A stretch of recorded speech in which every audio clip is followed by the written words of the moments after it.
I realized that I wasn't retaining much. Ask a question about a book I hadn't read. Oh, that makes sense. But a week later, I couldn't recall it. Still couldn't explain the solution in my own words. The solution is there, but it's not mine. Will AI replace me?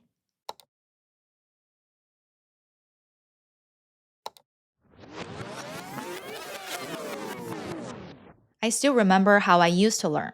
It's like going up the spiral staircase, learning the basics, forming the foundation, gradually making progress.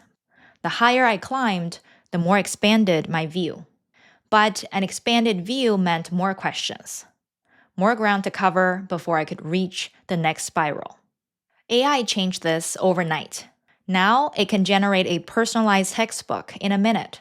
Videos, podcasts, infographics. AI can review grammar and even change writing styles entirely. Voice mode the entire conversation while you multitask.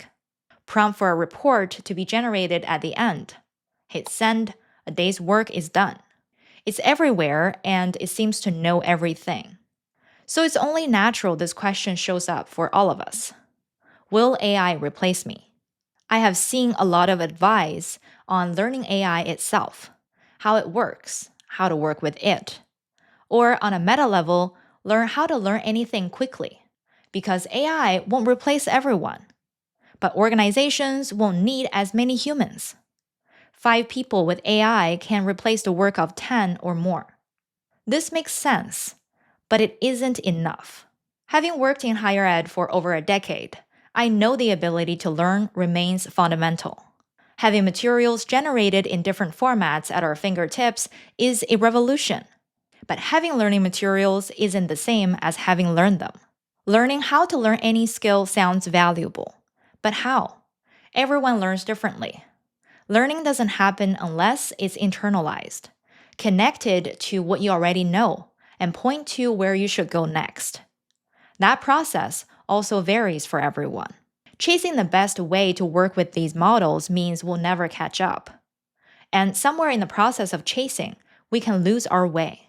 We can lose our ability to do the work ourselves, or worse, our ability to think clearly. I keep returning to something more internal, something we already have as humans, something that makes us human. 2 things, taste and judgment. Taste is everything you've accumulated from lived experience. What you've tried, failed at, come to value over time, lessons learned, insights reflected. It's an internal compass, built from what you've been shaped into by life. My experience learning English formed my taste for struggles. I started learning English as a school subject when I was 10. I was genuinely intrigued by this new language. So I tried to jump straight to the fun part, talking to my teacher in English, picking up newspapers and reading them. I wanted to use that language in my life, not study it in class. I didn't know the grammar yet, how tenses worked. So what happened was predictable. I stumbled constantly. I said something and immediately realized I said it wrong, but didn't know how to correct myself. I read sentences 3 times and still didn't understand because I didn't know the structure holding them together. Slowly, I started to dread it.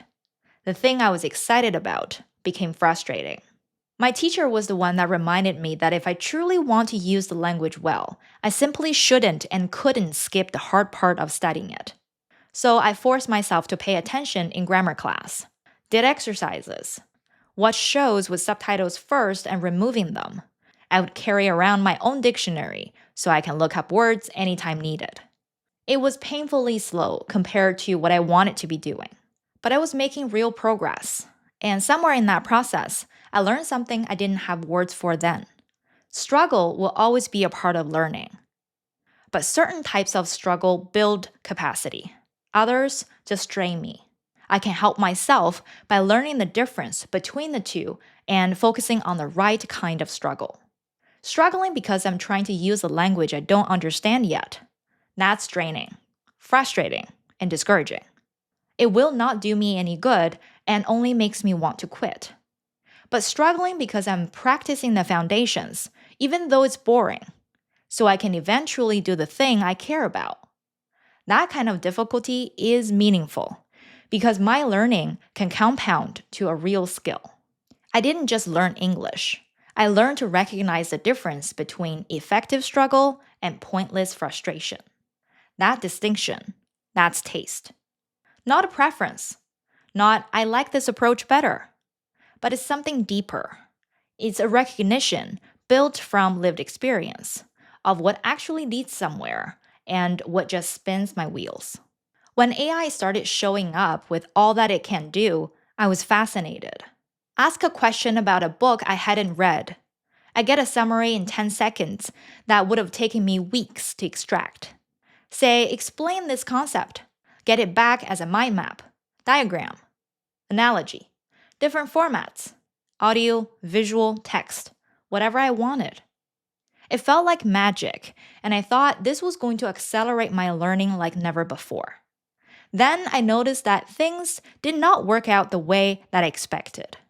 I realized that I wasn't retaining much. Here's what I was doing. When I encounter a question, I ask AI to explain why and how it works. I read the explanation, I think, oh, that makes sense, and then consider the question answered. But a week later, I couldn't recall it. Repeat the process, the explanation makes sense again. But I still couldn't explain the solution in my own words. I was outsourcing the struggle. The discomfort of repeated practice and even boredom that I experienced when I was learning English was replaced by a simple prompt. I didn't struggle for improvement, so I can't earn the reward of skill building. The solution is there, but it's not mine. That realization is my taste being adjusted and reinforced. I had learned from watching my own retention collapse. Convenience of an instant answer is not to be confused as learning. I decided to act on that realization by using my judgment. I changed how I use AI and what I use it for. Before, I would open ChatGPT, type, how do I write better? Give me 10 most important principles. Now, I ask myself questions first. Why do I want to write better? What am I trying to do with writing that I cannot do now? What parts of writing am I interested in improving? Is it structure, clarity, persuasion, or style? Writing is simply too big. I need to narrow it down. Then I write something, even if it's just a rough draft. Just asking how do I write better gets generic advice. But writing something first, struggle through it, then ask, how can I explain this section more clearly? Now I have a specific question.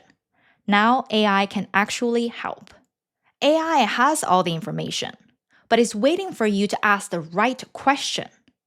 You can't ask the right question if you don't know what problem you need to solve. And you don't know what problem you need to solve until you try to solve it yourself. That decision to struggle through a draft before asking for help, that's judgment. Judgment is what you do with your taste, that internal compass, when you have to choose and the choice has consequences. But judgment isn't just choosing the harder path. It's doing the hard thinking first to get clear on the end goal. Am I using AI to save time? Lighten my workload? Or am I using it to improve my ability to perform? Once you have that answer, the next step is knowing what you are giving up by choosing one thing. Say yes to something means you're saying no to something else. Be clear with that trade-off. Know the consequences. Then decide if it's something you're willing or even happy to live with. I chose to write first, then ask AI for help. That takes more time, but I'm not optimizing for speed. I'm optimizing for skill development. The trade-off is slower output for stronger capacity later. I can live with that. Since I started working this way, something's happened. I've gotten better at asking questions, not just to AI, also to myself. Before I reach for a tool, I pause and ask, what am I trying to solve? What's the gap between what I know and what I need to know? My taste and judgment, working together, becomes a cycle. My taste informs my judgment. The value of struggle and the cost of outsourcing the thinking process pushes me to differentiate between long-term sharpness and short-term convenience. And my judgment refines my taste.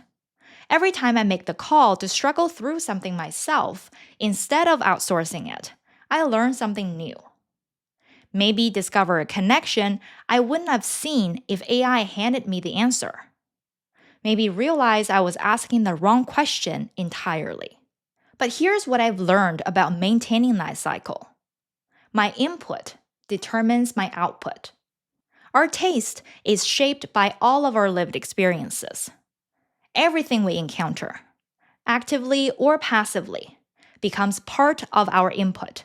Active encounters happen when we choose to interact with certain things. Passive encounters happen when things happen to us, whether we choose them or not. We can't do much about the passive encounters. Life events just happen to us. But we can take steps to filter what isn't good for us as active encounters. The channels you're subscribed to, the books you read, the podcast episodes you listen to, the people you choose to surround yourself with, the types of conversations you have when you're surrounded by people. All of these things play a part in what shapes taste, and in turn, affect judgment. And when it comes to making judgments, I pay attention to my gut feeling before considering external constraints. Faced with a problem to solve, I write down what I'd like to see happen before any external constraints are taken into consideration. Then, I add the external factors that can influence the decision. Analyze the gaps between the two columns before coming up with the final decision. It's a great way to see the part where I'm making compromises. Sometimes I even say it out loud. By choosing this, I'm giving up something else. That helps register the trade-offs. It leads to clearer decision making. That is the difference. AI doesn't have that cycle. It doesn't live through consequences. It doesn't carry the weight of having tried something and failed. No value is updated or refined for the next time. Build the taste. Sharpen the judgment. Learning how to use a tool can help us get our work done effectively. But we first need to decide what that work is and why we need to do it in the first place. If this video gives you new perspectives to think about the question, will AI replace me? And helps you explore the role taste and judgment can play in your life, give it a thumbs up. Subscribe to the channel and the newsletter. The links are in the description box. Thanks for watching, and I'll catch you in the next one.